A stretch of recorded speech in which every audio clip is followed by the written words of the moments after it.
Libertad, la gran promesa americana de cara al mundo, pero el fallo del Tribunal Supremo contra el aborto de los Estados Unidos ha vuelto a mostrar a un país fraccionado y dudoso de su salud democrática. Mientras países como Francia avanzan en incluir el derecho al aborto en su constitución, en la llamada democracia más poderosa del mundo, se prohíbe como derecho federal. Sí se reconoce el derecho a las armas de fuego en un país con cifras récords de discriminación racial, homicidios y un violento asalto al Capitolio aún bajo investigación. Por eso en esta edición de A Fondo nos preguntamos, ¿Estados Unidos, modelo de democracia?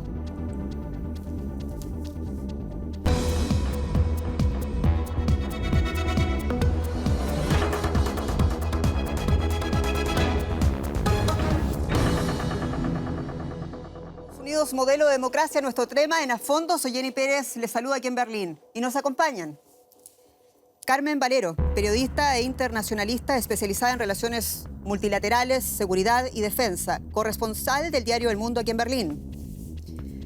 Burkhard Birke, periodista de la radio pública alemana Deutschland Radio, fue corresponsal en Washington, es experto en política europea y estadounidense. Y Jorge Vicente Paladines, abogado, autor y profesor de la Universidad Central del Ecuador, doctorando en Derecho Penal por la Universidad de Bremen en Alemania. Y sobre la salud democrática de los Estados Unidos, la superpotencia americana, vamos a hablar en este programa, así que discuta con nosotros, debata, atrévase, por favor, escríbanos un email a afondo@dw.com o a través de nuestras publicaciones en redes sociales. Comenzamos hace poco el tiempo, comienzo con el debutante en A Fondo. Bienvenido especialmente a ti, Jorge. Saludos. Aborto, posesión de armas, racismo. Las últimas semanas han supuesto una prueba de estrés para el sistema político de los Estados Unidos. ¿Ha pasado la prueba? Bueno, para entender esto hay que tener la idea de qué es el sistema político en los Estados Unidos y se basa en la idea de constitución. Por eso uno de los jueces y presidentes de la Corte Suprema de los Estados Unidos, Charles Evans Haggis, decía: nosotros estamos debajo de la Constitución, pero lo que es la Constitución dice la Corte Suprema de Justicia.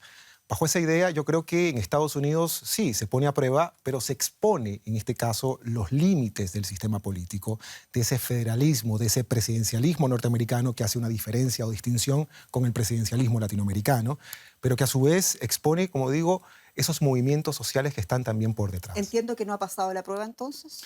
La expone, la pone al límite. Muy bien. Carmen Valero, bienvenida otra vez. Gracias. ¿Es posible ver entonces la decisión de la Corte a la que hace mención Jorge Vicente de la Corte sobre el aborto como una señal de declive de la democracia liberal de los Estados Unidos como la conocemos, como la entendemos?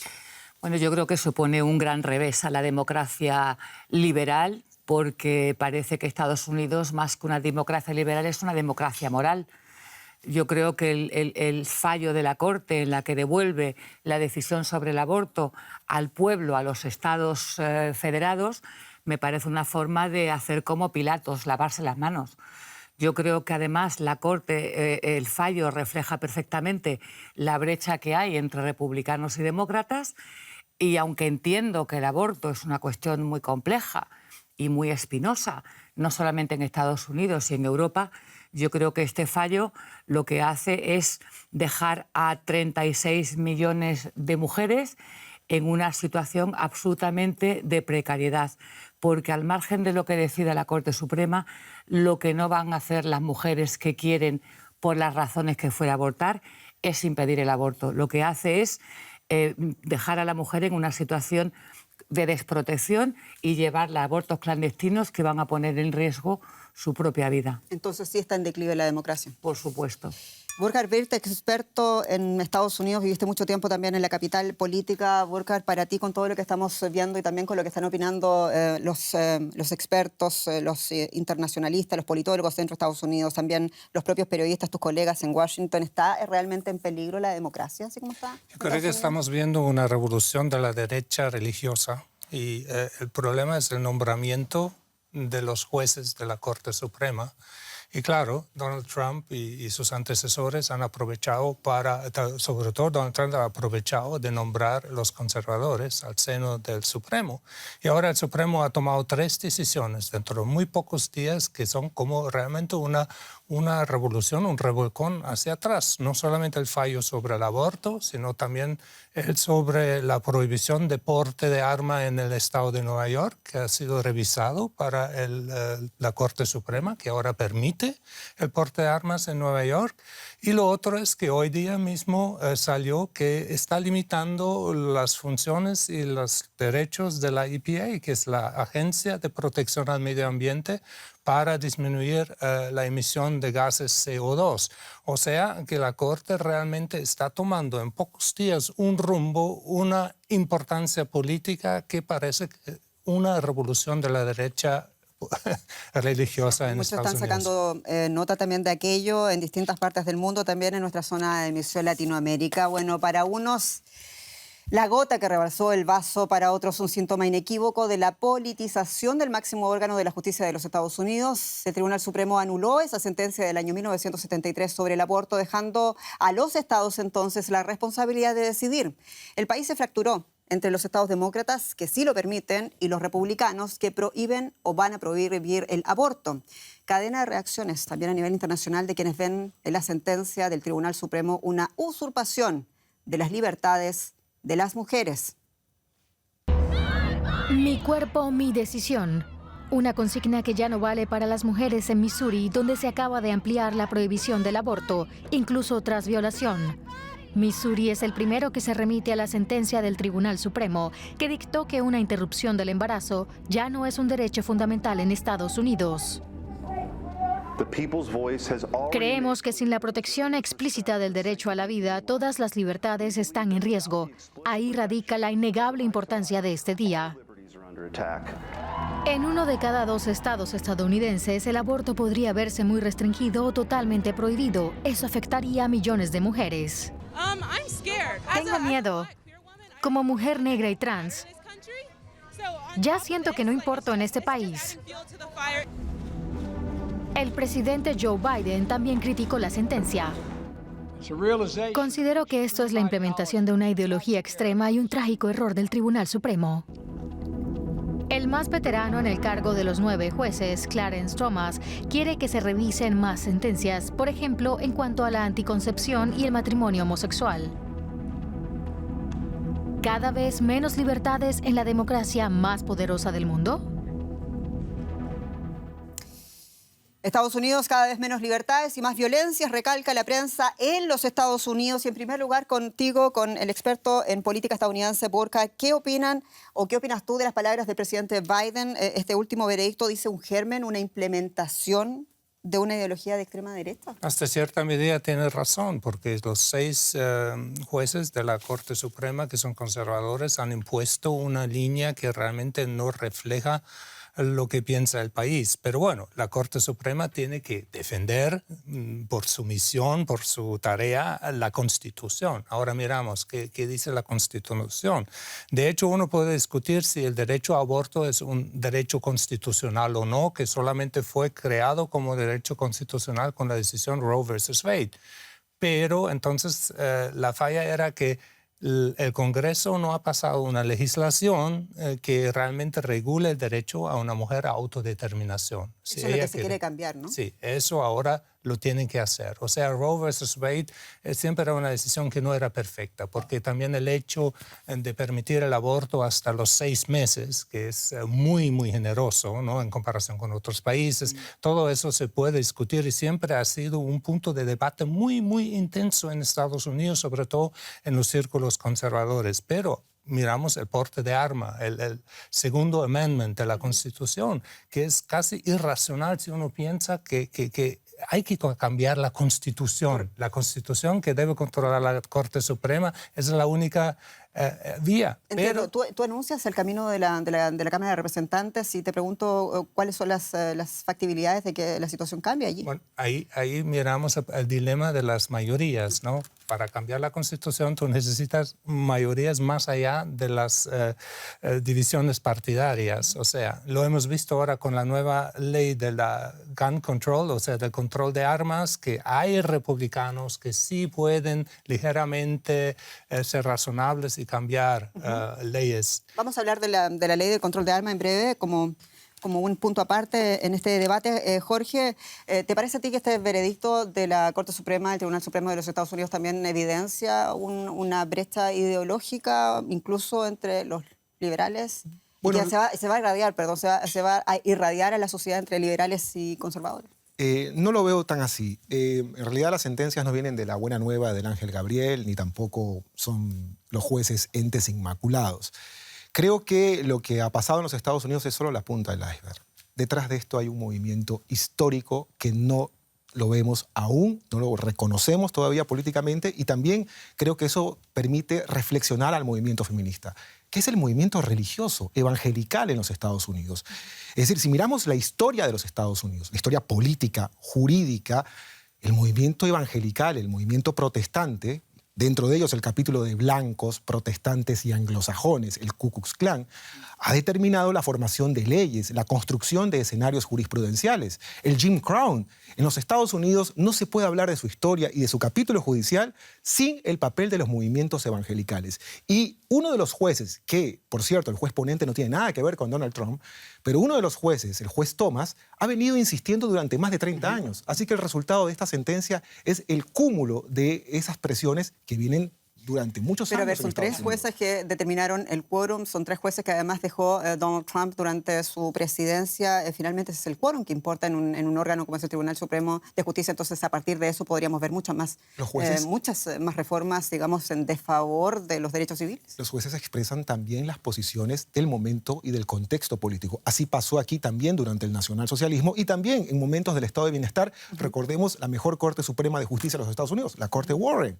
Entonces, me parece que hay una reconexión histórica de esa Corte Suprema con las demandas de esos movimientos sociales. Perfecto. Jorge, nuestro abogado en el panel, perdón, Carmen, voy ahora a ti. Interpreta precisamente esa victoria de Donald Trump también como la derecha religiosa, como se especula y como se también afirma mucho de los sectores de los Estados Unidos. Dice que sí, le da una razón a esa situación.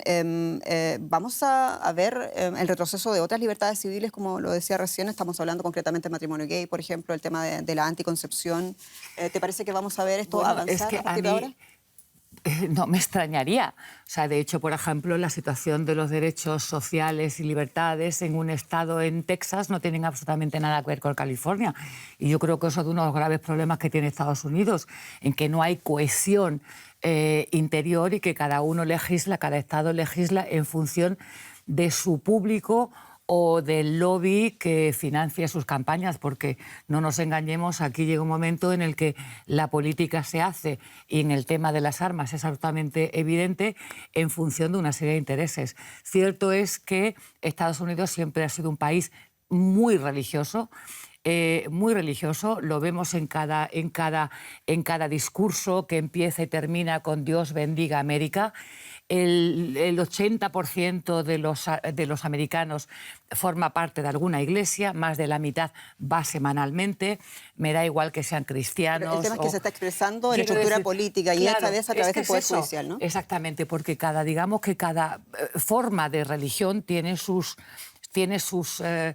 movimientos de voluntarios, tiene sus partidos políticos que apoyan o no la derecha cristiana, el tal. Es decir, eso ha hecho que ha habido tanto partidismo que llega del movimiento de base, que la democracia americana es una democracia religiosa, ¿no? O sea, una democracia como tal liberal tiene que ser laica.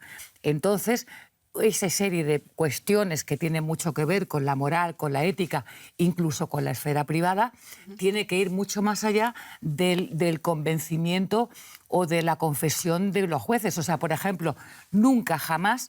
O sea, es tan religioso Estados Unidos que nunca los americanos votarían a un presidente ateo.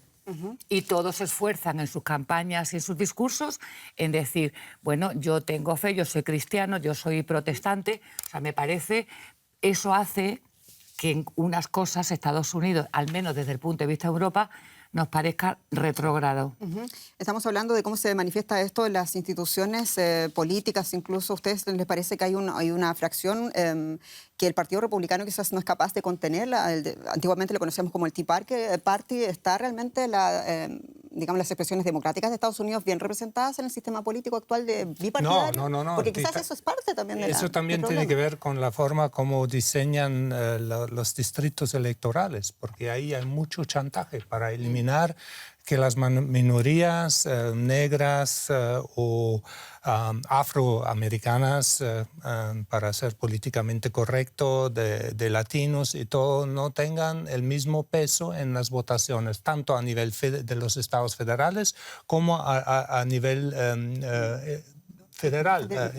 Federal como a nivel regional. Y lo preguntaba por el asunto de los quórum que tú mencionabas más temprano, que es fundamental para lograr cualquier cambio político, dar la vuelta al sistema. Y se ha visto la deficiencia del sistema político con el colegio electoral en las últimas elecciones. Por ejemplo, la de Hillary Clinton contra Trump, que Hillary Clinton logró 3 millones más de votos populares, pero sin embargo no logró la presidencia. Y eso no, en mi juicio personal, no es democrático. O sea, tenemos que llegar a un nuevo sistema político en Estados Unidos y la debilidad también se ha mostrado el famoso 6 de enero de 2021, pero yo creo que de eso hablaremos más adelante. Es así, hablamos del aborto, pero también vamos a hablar ahora de las armas. La Constitución no reconoce el aborto, pero sí el derecho a las armas en los Estados Unidos. Este país posee más armas de fuego que cualquier otro en el mundo. Se estima que hay más de 300 millones de pistolas y de rifles en las casas de los estadounidenses. Todo en un país marcado por la violencia, los asesinatos y los tiroteos masivos. La última en la localidad de Uvalde, en Texas. En este pueblo, todos los niños son los niños que perdemos. Los afecta a cada uno. La culpa es siempre de las personas, no de las armas. No podemos ir al colegio sin miedo a la violencia armada. Cada vez más masacres conforme pasan los años. Es una locura. Hay más tiroteos que días del año. No debemos reaccionar ante el mal y la tragedia, renunciando a la Constitución o recortando los derechos de ciudadanos respetuosos ante la ley. Estrechos ataúdes en los que yacen cadáveres pequeños, desfigurados y decapitados. Eso debería enojarnos y hacernos querer cambiar.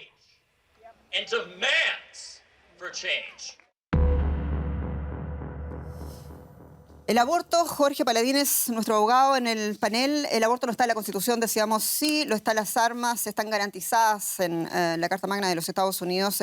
La Corte apunta a la política nacional de las armas, pero regresa el aborto a los estados. Y eso es una anomalía, te pregunto, desde el punto de vista del espíritu de la ley. ¿No carece acaso esta situación de una, o no tiene una anomalía? ¿No te parece que hay una extraña juxtaposición entre dos? No, esa expresión de abortar no es posible, pero portar armas sí, se respalda en una idea de libertad.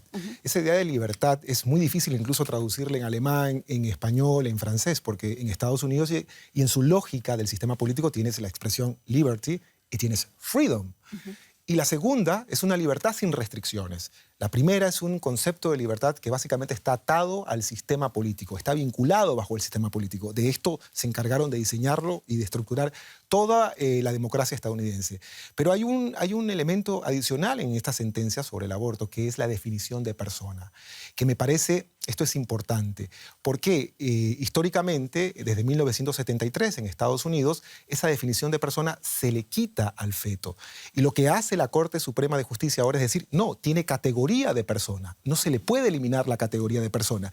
Y esto coloca un debate, si bien es cierto, problemático, pero también que pone a repensar al mismo derecho, al punto que, por ejemplo, vamos a hablar de legalización de las drogas, pero es el mismo argumento de libertad por el cual también tendríamos que hablar de la prohibición de las armas. Hablemos de la libertad con Carmen Valero, por favor. O sea, no, yo creo que hay... O sea, libertad para portar sinceramente, armas. o sea, en el tema del aborto, o sea, no coincido en absoluto. Yo creo que el aborto es una cuestión indiscutible. En Europa, que yo creo que son democracias posiblemente más desarrolladas que la estadounidense, entre otras cosas porque no se basa en una constitución de hace 200 años. O sea, parece que en Estados Unidos hablamos de una constitución, proteger la constitución, como si estuviéramos en el Wild West, en el oeste americano. O sea, vamos a ver, las democracias evolucionan en función de las necesidades de la sociedad. En la Constitución americana, efectivamente, se contempla la tenencia de armas. ¿Por qué? Pues porque el Estado no existía. El colono, el granjero, defendía su territorio. la situación ha cambiado. Yo creo que tenemos fuerzas de seguridad del Estado que pueden perfectamente defender a sus ciudadanos y ejercer el monopolio de la violencia. Eso por un lado. Por otro lado, cuando se diseñó la Constitución hace 200 años y se aceptaba la tenencia de armas, en aquella época no había granadas, fusiles de asalto, ametralladoras, es decir... Y la sociedad dinámica era la dinámica social era es que distinta. ahora simplemente abrimos y cada uno puede tener un tanque, un cañón en su casa, un fusil de asalto sin ningún tipo de control y que me digas que eso lo protege no, la es que escena yo no estoy americana. legitimando la posición de la Corte. Lo que estoy diciendo es que el debate de la libertad es el que precisamente no lo quiere tratar la Corte, y es el debate del concepto de persona. Yo estoy totalmente a favor, yo creo que en estos momentos es insostenible defender la criminalización del aborto, pero ese debate de no trabajar la libertad deja que prácticamente los sistemas políticos en Estados Unidos, los estados decidan, es decir, desprotege la legalidad del aborto, lo deja prácticamente sin una protección judicial en este caso. Entonces están de acuerdo, pero hay un tema que tocó Carmen que me parece sumamente interesante y tiene que ver con eso que decía, una constitución no es una constitución de 200 años, y parece que ese también es el problema, ¿no? Porque estamos hablando de problemas que no son nuevos, pero que sí tienen una nueva impronta, y los sistemas judiciales, las constituciones, las leyes se quedan viejas. Perdón, aquí en Alemania, la ley del aborto en Alemania tiene 30 años. ¿Quién está en condiciones de decir tenemos una justicia, una jurisprudencia, o incluso tenemos una constitución que tenga perspectiva de género?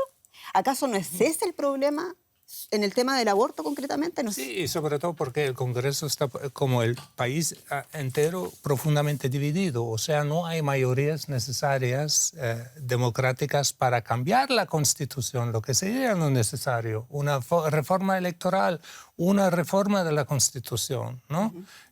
Eso sería necesario, pero como en Estados Unidos... ¿A los quórum? ¿Qué tiene que pasar? No, bueno, ese es el problema. Y el gran problema en Estados Unidos, y lo ha mencionado Jorge al principio también, es que la supremacía de los anglosajonos, protestantes, se ve en peligro. Y eso es la lucha. Con el primer presidente afroamericano en la Casa Blanca, con Obama, ellos han visto que pueden cambiar los lados, aunque Obama era el más blanco presidente de todos, de su forma de gobernar, pero ellos ven su dominio, su poder, su monopolio, su monopolio o su oligarquía en peligro. De eso se trata, porque los latinos, los afroamericanos, los asiáticos, llegará el día muy pronto que de pronto representan la mayoría, y de eso se trata, eso es de defender los derechos. Quiero que termine el punto, Búcar, porque tú hablas, ya los quórum,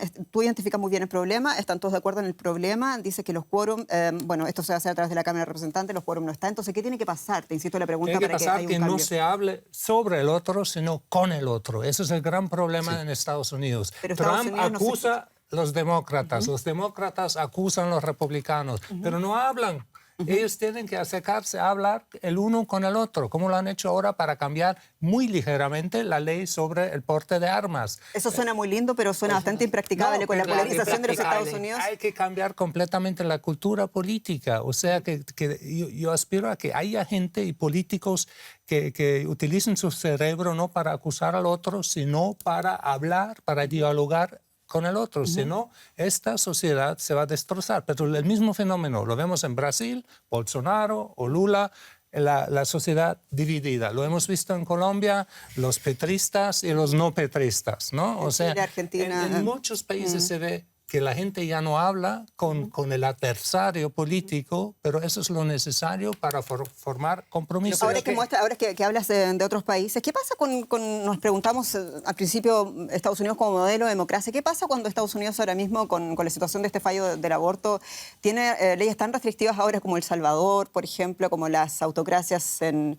Oriente Medio o en África? ¿Qué pasa con ese símbolo en el que muchos siguen creyendo naturalmente, dentro y fuera de Estados Unidos? Bueno, es que me parece que está basado en democracias machistas. O sea, yo creo que si pusieras a una mujer hubiera más representación en las instituciones y los parlamentos de los estados, yo creo que habría una serie de leyes que directamente se derogarían.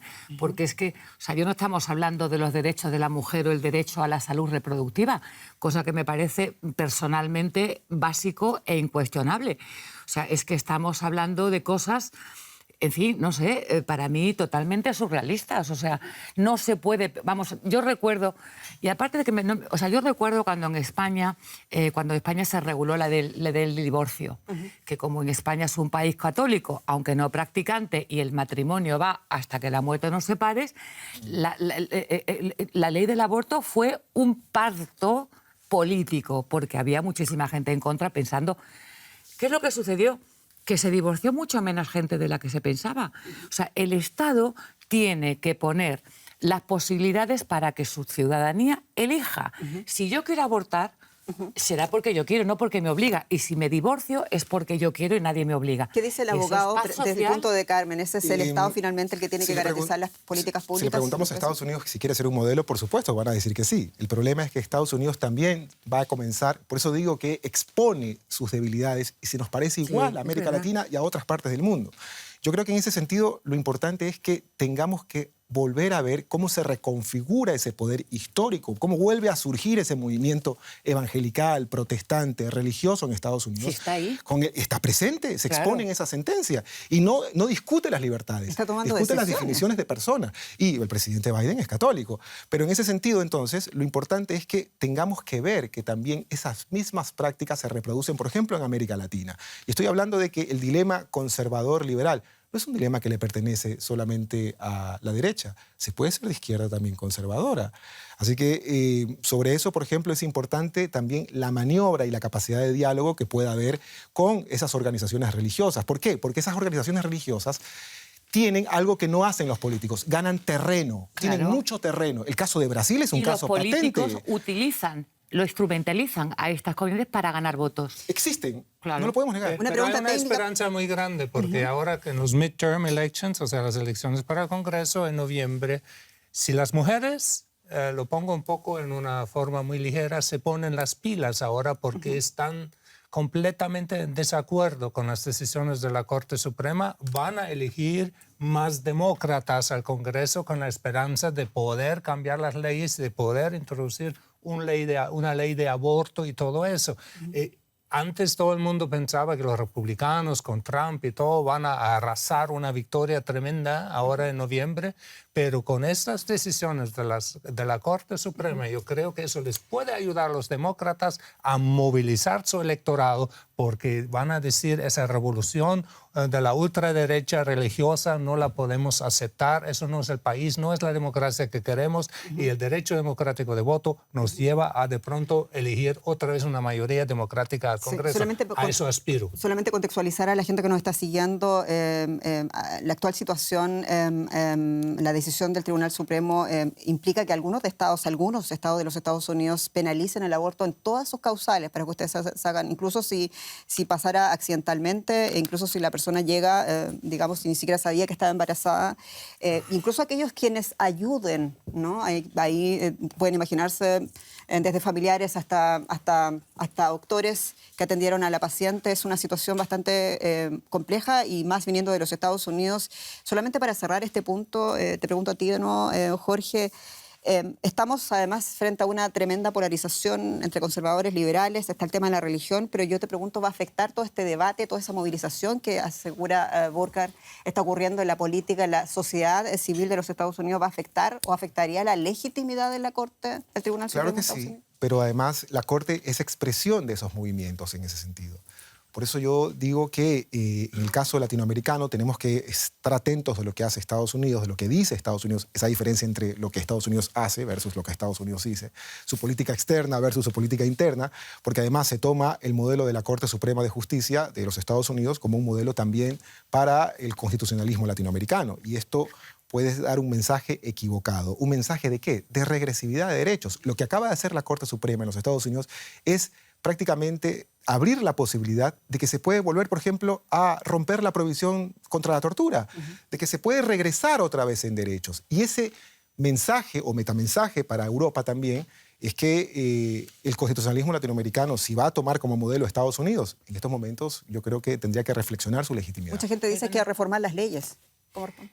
Sí, se pueden reformar las leyes, pero además, en el caso, por ejemplo, del latinoamericano, es que tenemos que volver a nuestras constituciones. Tenemos que defender esa idea, por ejemplo, de la libertad, de la interrupción voluntaria del embarazo desde nuestras constituciones. Y eso es lo que defendía yo más temprano también. Atención al ejemplo de Chile, que sería el primer país del mundo con una constitución con perspectiva de género, si se aprueba esa nueva constitución, así como está el próximo 4 de septiembre, Carmen. No, yo solamente quería añadir que en una encuesta muy reciente el 62% de la población americana está a favor del aborto. O sea, a favor del aborto en el sentido, me refiero a que haya un marco jurídico que permita la práctica o la interrupción del embarazo.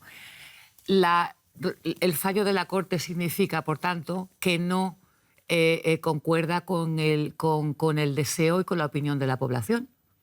¿A qué responde entonces ese fallo? Responde a intereses puramente partidistas. Y ese es uno de los problemas que tiene la democracia estadounidense. Ojo, que yo Pero no lo ojo cuestiono, que Estados Unidos es una democracia, está Sí. clarísimo, aunque estemos hablando permanentemente de Carmen, su pero lo declive. que cuestionan los jueces, dicen, lo que estamos haciendo nosotros no estamos aboliendo nada, lo que estamos haciendo es devolviéndole este derecho a los estados, es decir, a los propios ciudadanos. Pero eso es un truco, por favor. O sea, para empezar, me parece impresionante que la Corte, los jueces de la Corte Suprema sean con carácter vitalicio. O sea, me parece que un señor que entra en un cargo de tanta responsabilidad con 50 años no se puede quedar hasta los 90. Y que sea nombrado por un presidente de que sea turno. nombrado por el presidente y que lo elija el presidente de turno. O sea, porque en esos 40 años, evidentemente, la sociedad cambia. Y las leyes generalmente siempre van a la cola de los cambios sociales. Seguimos hablando en a fondo de la salud democrática de los Estados Unidos, si es un modelo de democracia, y a favor de la prohibición total del aborto y a favor de la posesión de armas. Millones apoyan las opiniones del expresidente Donald Trump, también aquellos que hace más de un año trataron de impedir se oficializara la elección de Joe Biden asaltando el Capitolio. Aquí la retrospectiva. Washington, 6 de enero de 2021. Partidarios de Trump asaltan el Capitolio para impedir que se confirme la victoria electoral de Joe Biden. El 6 de enero fue la culminación de un intento de golpe de Estado. La violencia no fue casualidad. Ante la comisión investigadora, antiguos partidarios de Trump relatan cómo el saliente presidente les presionó para convertir el resultado electoral en su favor. Y cómo al negarse, sintieron la ira de Trump y sus seguidores hasta el día de hoy. Y por si fuera poco, al parecer el propio Trump deseaba ponerse al frente de los atacantes. Dijo algo así como: soy el maldito presidente, llévenme al Capitolio. Además, la testigo dijo que, según informes de sus colegas, Trump incluso intentó violentamente tomar el volante de su chofer. En la actualidad, el expresidente viaja por el país apoyando a candidatos republicanos para las elecciones al Congreso en noviembre. Y en 2024 podría presentarse de nuevo a las presidenciales. Seguimos discutiendo en a fondo y ahora con mi colega Carmen Valero. Si partimos de la base, Carmen, de que la última sentencia es en realidad un resultado del legado de Donald Trump a través de ese nombramiento de los 3 últimos magistrados del Tribunal Supremo, entonces nos preguntamos cuánto más puede el trumpismo realmente desestabilizar la democracia de los Estados Unidos. Mucho, porque la erosión a la que él antes se refería empezó antes de Trump y desde luego no terminó con Trump. Una parte muy importante del Partido Republicano considera que las elecciones le fueron robadas a Trump. Hay mucho sesgo dentro del partido. Durante la época de Trump se han adoptado leyes que han socavado, desde luego, empezando incluso por la ley electoral, que han socavado la seguridad jurídica que tiene que tener un país, una democracia como Estados Unidos, y que a Biden le va a costar muchísimo revertir. Con lo cual, los efectos del trumpismo o del populismo que tanto ha beneficiado al Partido Republicano, que estaba prácticamente agónico hasta que llegó de pronto una figura populista ofreciendo respuestas simples a problemas complejos, lo vamos a ver en noviembre. Okay. Muy bien, Burkhard Berke, porque con todo lo que estamos viendo, lo que señala muy bien Carmen Valero, Trump sigue en campaña y además tiene muy serias posibilidades de volver a ser el presidente de los Estados Unidos. Y te lo pregunto pensando muy seriamente, se cumplieron 50 años del escándalo de Watergate, ¿no? Por el que Richard Nixon no fue reelecto, le costó su presidencia en el año 1973, renunció, claro, por ese escándalo en el año 73. Y la prensa de los Estados Unidos durante todo este tiempo ha hecho paralelismo, ¿no?, entre el escándalo de Watergate con lo que estamos viendo con la investigación hacia Donald Trump. Y la conclusión que hacen muchos cronistas, mucha gente muy famosa y experta de los Estados Unidos, es que si lo de Nixon, el Watergate, hubiese sucedido ahora, en 2022, no hubiese sucedido nada en los Estados Unidos, ¿no? No hubiese tenido que renunciar y hubiese sido reelecto, ¿no?, porque él estaba en ese punto de la historia. Y te lo pregunto también porque Donald Trump tiene la seria posibilidad, como decía más temprano, de ser reelecto presidente. Bueno, primero hay que hacer un análisis muy claro, porque en el caso de Nixon se comprobó un crimen, ¿no? O sea, que se entró en el cuartel general del Partido Demócrata y se robaron materiales. Pero no se comprobó nunca que fue Nixon quien dio la orden. Y bueno, eso había cintas y todo que sus hombres muy cerca de él, y él hizo lo decente y renunció, pero ya porque había un impeachment, o sea, un proceso en su contra en el Congreso para quitarle su oficio de presidente. De todas formas, y a Trump todavía estamos en el proceso de comprobarle el crimen, pero todo lo que sale ahora en la encuesta en el Congreso es obvio que él fue la cabeza, que él orquestó toda esa maniobra para no reconocer el resultado de la elección legítima de Joe Biden. Eso es obvio.